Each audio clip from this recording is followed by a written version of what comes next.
बहुत सारे लोगों की तरफ से व्हाट्सएप पे, टेलीफोन पे, मुख्तलिफ जरियों से मुझ तक ये मैसेज पहुंच रहे हैं कि अल्लाह का वास्ता लोग ड्रामों में बे इंतहा दिलचस्पी ले रहे हैं, रो रहे हैं ड्रामे देख देख के। ड्रामे सिनेमा घरों में चल रहे हैं, अपनी पूरी पूरी फैमिली, कई कई किस्तें ड्रामों की, ऐसे जज्बाती हो रहे हैं, ऐसे देख रहे हैं कि जैसे इसके बाद कभी देखना नसीब नहीं होगा।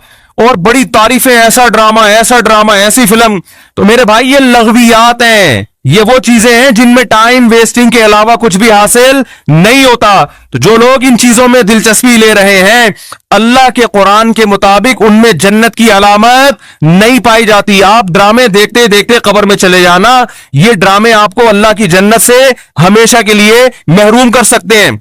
आप कह सकते हैं इंटरटेनमेंट है ना, तो याद रखो एक एंटरटेनमेंट जायज होती है जो आपकी सेहत के लिए अच्छा जरिया बनती है, आपके दिमाग को फ्रेश करती है। एक एंटरटेनमेंट वो होती है जो आपके जज्बात से खेला जा रहा हो और आपको गलत मैसेज दिए जा रहे हो। ड्रामों से, फिल्मों से आज तक कोई सीधे रास्ते पे नहीं चला। इन ड्रामों ने, इन फिल्मों में ने हमारे फैमिली सिस्टम को तबाह कर दिया है। कैसे कैसे ड्रामे दिखाए जा रहे हैं, तलाक देने के बाद बीवी उसी घर में रह रही है। आप बताओ, जब हमारी बच्चियां ये चीजें ड्रामों में देखेंगी तो तलाक का जो इस्लाम ने कॉन्सेप्ट दिया उसका वो तबाह हो जाएगा कि नहीं हो जाएगा। बार बार ड्रामों में हलाला दिखाया जा रहा है, हलाला। तो क्या मैसेज जाएगा उन जवान लड़कियों और लड़कों को जो ये सब चीजें देख। मुझे एक बात बताओ, मेरे एक दफा बयान शुरू हुए, कुछ वक्त मैंने तलाक का जायज तरीका बयान किया था, इस्लाम में जायज तरीका किया है। मैंने 2-3 किस्तें रिकॉर्ड करवाई, कंप्लीट किया, उसके बाद 1 साल तक मौजू नहीं छेड़ा। लोगों ने मुझे कहा दोबारा, मैंने कहा नहीं, क्योंकि एक चीज को जब बार बार लोग सुनते हैं तो चाहे वो सही सेंस में भी सुने, उनकी नजर में वो चीज हल्की हो जाती है। मैंने कहा बार बार एक टॉपिक छेड़ूंगा तो ऐसा हो घर में तलाकें शुरू हो जाएं। समझ में आ रही है बात? ओ भाई, एक चीज किताब की हद तक के शरीयत ने बता दी, एक दफा बता दी, बार बार उसी को, तो क्या होता है, आप एक चीज को बार बार जब सुनोगे तो जो चीज इंसान बार बार सुनता है जबान पर वो हल्की हो जाती है। मैंने कहा इससे घरों में तलाक का रेशो बढ़ने का खतरा कम नहीं होगा, एक चीज को बार बार रिपीट किया जाए। तो बताओ, ड्रामों में बार बार तलाकें दिखाई जा रही है कि नहीं दिखाई जा रही है? फला की फड्डा हुआ, उसने उसको तलाक दे दी, डिवोर्स पेपर भेज दिए, वो तलाक दे, उसने वहां शादी कर ली, उधर तलाक ले ली, उधर आ गई, वो हलाला हो गया, फलाना हो गया, ढिमकाना हो गया। जब ये चीजें घरों में चलेंगी, आपको कितना ही अच्छा ड्रामा लगे, तो याद रखो आपकी नस्लें तबाह हो जाएंगी। माए बच्चियों को सिखाती थी, बेटा डोली जा रही है तो अब जनाजे की खटोली आएगी वापस। बताते थे नहीं बताते थे? हम तो बचपन में सुनते थे, भाई डोली जा रही है, अब जनाजे की खटोली आएगी, तलाक लेके नहीं आना।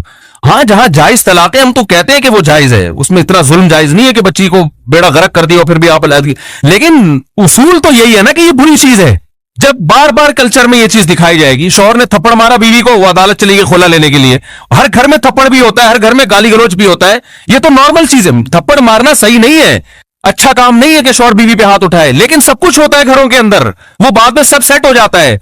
लेकिन ड्रामों में जब दिखाया जाएगा शौहर ने बीवी पे थप्पड़ उठाया, हाथ उठाया और वो चली गई अदालत से खुला लेने, तो कल किस मर्द ने गुस्से में किसी औरत पे हाथ उठा लिया तो अदालत का दरवाजा नहीं खटखटाएगी क्या? उस थप्पड़ की तलाफी 100 दफा हो सकती है, मर्द मना सकता है, लेकिन अदालत से जब डिवोर्स होगी उसकी तलाफी नहीं होगी। मर्द के दिल में नफरत पैदा होगी, इससे मुझसे तलाक क्यों मांगी, क्यों गई है डिवोर्स लेने के लिए, बच्चे तबाह बर्बाद हो जाएंगे। तो इन ड्रामों से फैमिली सिस्टम को जोड़ा नहीं जा रहा, जोड़ के नाम पे तोड़ा जा रहा है। और मैंने अपने दोस्त से पूछा, मैंने कहा ये चीजें तो फिल्मों में पहले ज्यादा दिखाई जाती थी, तो ड्रामों पे इतना शोर किया? उन्होंने एक बड़ी पॉइंट की बात की। उन्होंने कहा कि फिल्मों में जो चीजें दिखाई जाती हैं वो नॉर्मल माहौल से हटकर होती हैं। ड्रामे का मतलब ये होता है कि जो घरों में हो रहा है वो दिखाया जाए। इसको लोग ज्यादा अडॉप्ट करते हैं। कोई आवाज उठाने वाला नहीं है, ना हुकूमत कंट्रोल कर रही है, ना कोई कैमरा वाले इस पर कोई नोटिस ले रहे हैं। सिनेमा घरों में चलना शुरू हो गए, सुबह शाम इतने क्लिप मुझे लोग भेज रहे होते हैं, ये वाला मुफ्ती साहब ये सीन देखिए, बड़ा टाइट सीन है। क्या हो गया तुम्हें, पागल हो गए हो तुम भाई, क्या हो गया है? मैं अपने दोस्तों से कहता हूं, मैं मीटिंगें करता हूं बुला बुला के कि यार टाइम की बड़ी कमी है, मेरा सारा दिन इसी में गुजरता है यार, बहुत सारे काम करने टाइम नहीं मिल रहा। जब रात को सोने के लिए लेटता हूं तो निदामत के साथ, अल्लाह की कसम मेरी ये हालत है कि यार आज बहुत सारे काम करने थे मगर आज भी रह गए। हम हैरान हो रहे हैं, आप 2-2, 3-3, 4-4 घंटे कैसे टीवी के सामने बैठ जाते हो? टाइम कहां से आ रहा है आपके पास? इतना टाइम होना इसकी अलामत है आपका दुनिया में कोई विजन है ही नहीं। जिसका कोई हदफ होता है उसके पास इतना टाइम नहीं होता। तो ये जो ड्रामा फिल्मों में टाइम जाया किया जा रहा है ना, खुदा की कसम मौत के वक्त हसरत का सबब बनेगा। मौत के वक्त अल्लाह ने जिंदगी सिर्फ एक दफा दी है। कुरान के अल्फाज देखो कि मौत के वक्त अगर तुम सारी दुनिया की सारी दौलत खर्च करके भी टाइम वापस लेना चाहोगे ना, ला यस्तखिरून साअतन वला यस्तक़दिमून, अल्लाह फरमाते 1 मिनट तो दूर की बात, 1 मिनट के 1 करोड़ हिस्से कर लो ना, वो भी नहीं मिलेगा।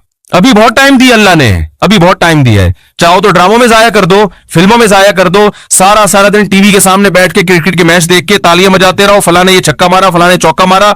अभी बहुत टाइम है, लाइफ को खुदा की कसम जितना एंजॉय कर रहे हो 10 से जरब देके इससे ज्यादा एंजॉय करो।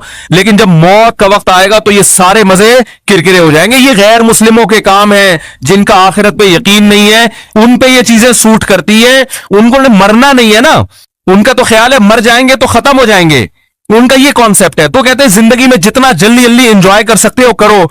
जिसका आखिरत पे यकीन है उसका कोई हदफ होता है कि मुझे एक जिंदगी मिली है, दोबारा ये जिंदगी नहीं। ये हिंदुओं का नजरिया है कि 7 जन्म होते हैं, इस्लाम कहते हैं एक ही जन्म है, उसके बाद कयामत आ जाएगी, दोबारा कोई जन्म नहीं मिलेगा।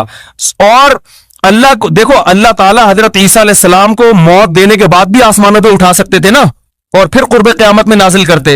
अल्लाह ने हजरत ईसा को जिंदा आसमानों पे उठा के ये मैसेज दे दिया कि जिसको कुर्बे क़यामत में नाजिल करना है उसको मौत नहीं दूंगा, आखिर में मौत दूंगा।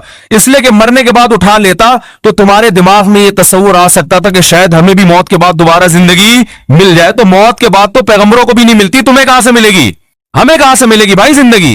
तो अपने वक्तों को बर्बाद मत करें, एंजॉय करें, ऐसी चीजों को एंजॉय करें जिससे मुआशरे में तरक्की होती है। ओ भाई जॉगिंग कर लिया करो, स्विमिंग कर लिया करो, फुटबॉल खेल लिया करो, थोड़ा सा वर्जिश हो जाएगी, कोलेस्ट्रॉल कम हो जाएगा, फायदा भी होगा, एंजॉय भी होगा।